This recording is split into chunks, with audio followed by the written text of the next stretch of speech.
Saya bangun di sini atas peraturan 36/12. Semua diam, saya dengar. Di hadapan Tan Sri, Menteri Ekonomi kata saya gunakan data yang tak betul, tak benar. Saya semalam sebelum tidur saya rujuk banyak kali. Itu juga. Konotasi ialah saya berbohong. Tetapi apabila menteri menjawab, saya terus buka handphone saya tengok internet. Terus keluar. Kenyataan ini, angka kos pembangunan padu 85 juta sebenarnya adalah jawapan Menteri Ekonomi yang berucap semalam kepada Yang Berhormat Ahli Parlimen Rantau Panjang dan salah satu Ahli Parlimen daripada Bakri juga disebut. Dan ianya, kejap, biar saya habiskan. Ini soal saya kan, integriti saya. Dan saya terus pergi ke tempat beliau. Saya kata not fair to me. Sebab ini adalah data yang kamu bekalkan kepada ahli parlimen dan dipetik oleh seorang insan bernama Wee Ka Siong, ahli parlimen. Takkan penyataan penyata rasmi dalam dewan ni pun saya silap. Jadi saya tanya dia, macam mana you boleh bagi jawapan macam tu? Dia kata pegawai yang lain. Itu, that is your problem, not my problem. Sebab tu saya minta Tan Sri, saya hari ini bukan berhasrat untuk merujuk beliau ke jawatankuasa. Tidak. Saya tahu. Saya dia orang baik. Saya cuma beritahu. Kalaulah saya nak dengar, kalau you all bising, macam mana nak dengar? Kejap. Tolong diam. Okey. Yang lain diam. Okey.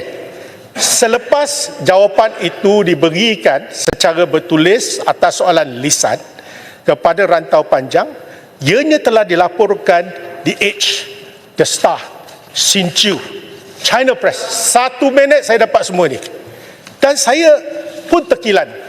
Suara Keadilan pun laporkan 85 juta dengan gambar menteri. Saya amat sedih semalam. Bila saya dengar saya yang bagi data yang tak betul, takkan saya timbalan Presiden PKR. Ini dilaporkan dalam portal sendiri. Jadi hari ini, dengan hasrat membersihkan nama saya minta speaker nasihatkan pada menteri. Saya bukan nak ungkitkan cari pasal, saya bukan jenis itu. Tapi kerana nama saya, kesucian nama seorang yang jahil seperti Wee Ka Siong ni, saya pertahankan sampai ke kiamat. Sebab tu saya minta supaya menteri, kalau beliau masih berpegang pada 85 juta sebagai satu angka rasmi, maka kenalah beliau melakukan sesuatu, tarik balik apa yang tuduhan beliau terhadap saya semalam. Kedua, kalau benarlah pegawai bagi tanpa kenyataan, tanpa persetujuan beliau seperti mana dia beritahu saya, dia kena buat penerangan menteri di sini. Beritahu Tan Sri Speaker, jawapan saya kepada siapa-siapa ni sepatutnya diperbetulkan, bukannya 85 juta. Dan pergi balik pun, dosanya tak sepatutnya ditanggung oleh Wee Ka Siong. Jadi saya minta, dalam kes ni saya tak kira siapalah pembangkang ke kerajaan. Saya tegur kerana saya rasa sudah 20 tahun duduk dalam dewan ini. Saya nak kemuliaan dewan ni, jangan nama saya tercalar. Esok saya pencen, cucu cicit saya akan persoalkan saya kerana saya tak membersihkan nama saya.